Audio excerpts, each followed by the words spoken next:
మీరే చెప్తున్నారు ఈ రోజున తెలుగుదేశం పార్టీ క్యాడర్ అనేది తెలంగాణలో ఎక్కడ కూడా ఇంతవరకు చెక్కు చెదరలేదు. కేవలం నాయకులు మాత్రమే కొంతవరకు తగ్గారు. ఎందుకు అంటే అది కూడా బీఆర్ఎస్ గత 10 సంవత్సరాల పరిపాలనలో వాళ్ళని కొన్ని ప్రలోభాలకి గురి చేసి వాళ్ళని బలవంతంగా లాక్కునే పరిస్థితి తీసుకొచ్చింది కాబట్టి తగ్గిన పరిస్థితి చూస్తున్నాం. ఈ రోజున చంద్రబాబు నాయుడు గారు ఆంధ్ర పార్టీ ఇది పార్టీ అని చెప్పేసి ఏదో రకరకాలు మాట్లాడారు. మేము కూడా ఏమనుకుంటున్నాం అంటే తెలుగుదేశం పార్టీ అనేది ఒక జాతీయ ప్రాంతీయ పార్టీ అని నేను అనుకుంటున్నాను. ఎందుకు అంటే ఇంతకుముందు తెలుగుదేశం పార్టీ అనేది మహారాష్ట్రలో పోటీ చేసింది, అక్కడ కూడా కొన్ని కార్పొరేషన్లు కొట్టాం. అంతేకాకుండా అండమాన్లో కూడా పోటీ చేసింది, అక్కడ కూడా ఒక 2 సీట్ల వరకు సాధించాం. తెలంగాణలో పోటీ చేసింది. తెలంగాణ వచ్చిన తర్వాత కూడా తెలుగుదేశానికి 15 సీట్ల వరకు ఇచ్చారు. అంటే అక్కడ తెలంగాణ ప్రజలు తెలుగుదేశాన్ని యాక్సెప్ట్ చేశారు. అది మన ఎక్కడా కాదనలేదు. ఇంతకుముందు బీజేపీ నాయకులు అన్నారు తర్వాత ఓటు నోటు కేసు తర్వాత తెలుగుదేశం ఇక్కడ ఎక్కడా లేదు, విజయవాడ వెళ్ళిపోయిందని. ఎక్కడా లేదండి. 2015లో ఓటు నోటి ఇష్యూ జరిగిన తర్వాత కూడా 2016లో తెలుగుదేశం పార్టీ ఇక్కడ జిహెచ్ఎంసీలో పోటీ చేసింది. అంతేకాకుండా 2018లో కూడా తెలుగుదేశం పార్టీ ఇక్కడ పోటీ చేసింది. 2020లో జిహెచ్ఎంసీ ఎలక్షన్స్ లో కూడా ఇక్కడ పోటీ చేసింది. మొన్న రీసెంట్ గా ఏదైతే బీఆర్ఎస్ అనే దానికి ఎప్పుడు కూడా నిద్ర పట్టని పరిస్థితి ఏంటంటే తెలుగుదేశం ఎక్కడ హైప్ అవుతుంది, ఎప్పుడు మా పార్టీ చచ్చిపోతుంది అని చెప్పేసి ఎప్పుడు కూడా మదర్ పడుతూనే ఉంటారు.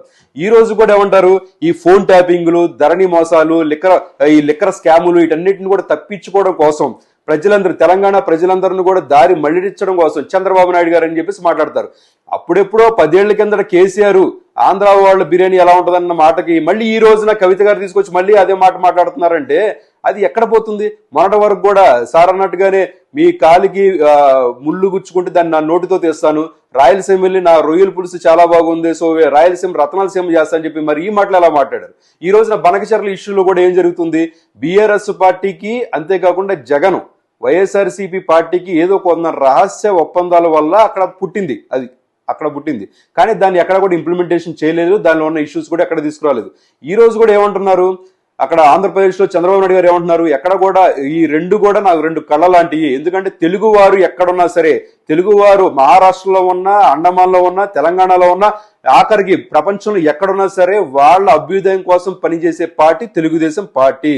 అంతేకాకుండా నేను వీళ్ళకి ఎక్కడ కూడా అగెనిస్ట్ మాట్లాడలేను. ఎందుకంటే ఇప్పుడు మాట్లాడిన ముగ్గురు కూడా తెలుగుదేశాన్ని ఎక్కడ కూడా కించపరిచే విధంగా మాట్లాడలేదు. వాళ్ళు కూడా ఏమంటున్నారు, 1982 నుంచి తెలుగు వారి కోసం ఎంతో కృషి చేసింది తెలుగుదేశం పార్టీ అని చెప్పి వాళ్ళే ఒప్పుకుంటున్నారు. ఆ రోజున ఎన్టీ రామారావు గారు అప్పుడు ప్రవేశపెట్టిన 33% ఏదైతే మహిళల కోసం ఏదైతే యూనివర్సిటీ కట్టించడం కానీ ఇవన్నీ కూడా ఎన్నో అభ్యుదయం పనులు చేశారు మేడం. అంతేకాకుండా చంద్రబాబు నాయుడు గారు ఈ రోజున హైదరాబాదు ఏ విధంగా అయితే ఈ హైదరాబాద్ తర్వాత సికింద్రాబాద్ తర్వాత సైబరాబాద్ లాంటి నగరాన్ని నిర్మించిన వ్యక్తి చంద్రబాబు నాయుడు గారు. ఈ రోజున ఇన్ని కోట్ల రూపాయలు కనుక రెవెన్యూ వస్తుందంటే కేవలం చంద్రబాబు నాయుడు గారు అని చెప్పి ప్రతి ఒక్కరు కూడా మాట్లాడుకునే మాటలే.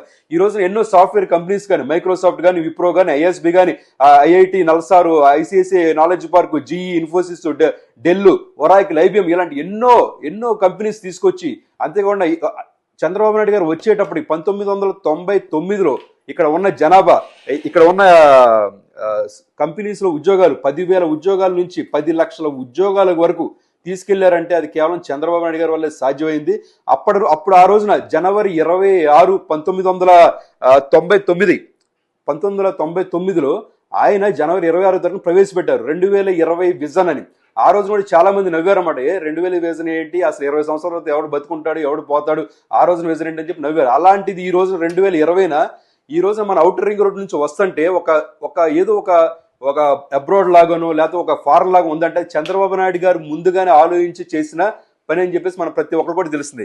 ఆ రోజుల్లో ఇండియన్ టుడే వాళ్ళు కూడా ప్రవేశపెట్టారు. 11,016 మంది ఓట్లతో తీసుకున్న తర్వాత 9 జాన్ 2000 సంవత్సరంలో తీసుకుంటే ఇది the IT Indian of millennium అనే ఒక టైటిల్ అనేది బహుకరించారు ఆ రోజున చంద్రబాబు నాయుడు గారికి. అంటే అన్ని మంచి పనులు చేశారు హైదరాబాద్కి. ఆయన ఎక్కడా కూడా ఇది చేయలేదు. ఒకవేళ కనుక నిజంగానే వీళ్ళు అన్నట్టుగానే ఆంధ్ర అని అనుంటే ఆయన వెళ్ళి కుప్పంలో చేసుకోవచ్చుగా, తిరుపతిలో అప్పటికే ఎయిర్పోర్ట్ ఉందిగా, లేదా విజయవాడలో చేసుకోవచ్చుగా, ఎక్కడో వైజాగ్లో చేసుకోవచ్చుగా. ఎందుకు ఇక్కడ చేశారు, హైదరాబాద్ ఎందుకు చేశారు? ఆయన మొత్తం కూడా తెలుగు వారి అభ్యుదయం కోసం ప్రయత్నం చేసిన వ్యక్తి. ఎంతసేపు కూడా బూచి అని చెప్పేసి చూపిస్తే వీళ్ళ యొక్క క్రెడిట్స్ పెరుగుతాయి కాబట్టి ఎంతసేపు కూడా ఉలికి నిద్ర లేసినప్పుడల్లా కూడా చంద్రబాబు నాయుడు గారు ఆంధ్ర అని చెప్పేసి మాట్లాడతారు. ఇంతకుముందు కూడా ఒక యువకుడు వీళ్ళ పార్టీలోనే గెలిచాడు అక్కడ.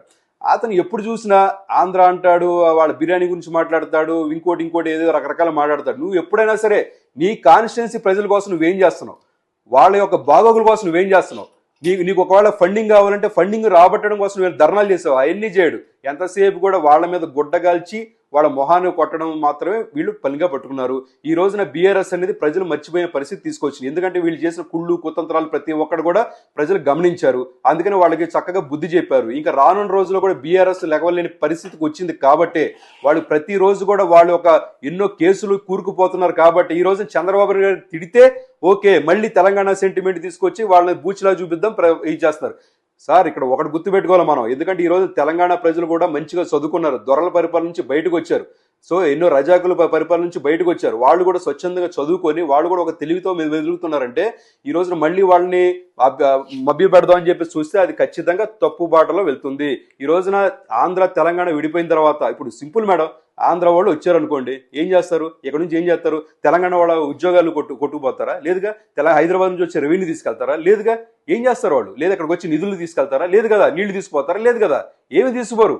మా అయితే తీసుకెళ్తే 4 లారీలు మట్టిలు తీసుకెళ్తారు, అంతమించి ఏం తీసుకోలేరుగా. ప్రతి ఒక్కదాన్ని కూడా ఈ విధంగా ప్రాంతీయ తత్వాలను రెచ్చగొట్టి, మతాలను రెచ్చగొట్టి, కులాలను రెచ్చగొట్టడం ద్వారా మీకు ఒరిగేది ఏమీ లేదు.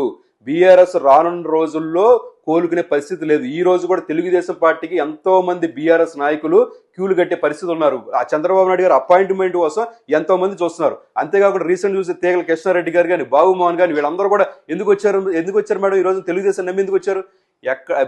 తెలుగుదేశంలో ఎక్కడ కూడా తెలంగాణ వేరు, ఆంధ్ర వేరు. ఎక్కడ పరిపాలన అక్కడే ఉంటాయి. ఏదైతే ఇప్పుడు నేను ఒకటే చెప్తున్నాను మేడం, కాంగ్రెస్ అనేది తెలంగాణలో పుట్టలేదు, బీజేపీ అనేది తెలంగాణ పుట్టలేదు. టీఆర్ఎస్ పుట్టింది కానీ ఈ రోజు టీఆర్ఎస్ పార్టీ లేదు. ఎందుకంటే టీఆర్ఎస్ లేదు. బీఎస్పీ పార్టీ కూడా ఇక్కడ తెలంగాణలో పుట్టలేదు. ఇక్కడ తెలంగాణలో పుట్టిన పార్టీ తెలుగుదేశం పార్టీ. ఖచ్చితంగా ఎందుకంటే ప్రస్తుత పరిస్థితుల్లో రాజకీయ వ్యూహాలకు అనుగుణంగా ఈరోజు మన ఎలక్షన్స్ లో పోటీ చేయలేదు కానీ ఖచ్చితంగా బలపడుతుంది. అంతేకాకుండా ఎంతో మంది కూడా ఇంకా క్యాడర్ను వదలకుండా పట్టుకుని ఉన్నారు. ఖచ్చితంగా వచ్చే రోజుల్లో తెలుగుదేశం అనేది ఖచ్చితంగా స్ట్రాంగ్ అవబోతుంది. బీఆర్ఎస్ కి అందుకనే గుండెలో రైళ్లు పరిగెడుతున్నట్టుగా వాళ్ళు ఎప్పుడు చూసినా సరే భయపడే పరిస్థితి తీసుకొస్తున్నారు. సో విజయ్ గారు, ఇక్కడ చంద్రబాబు నాయుడు గారు అంటే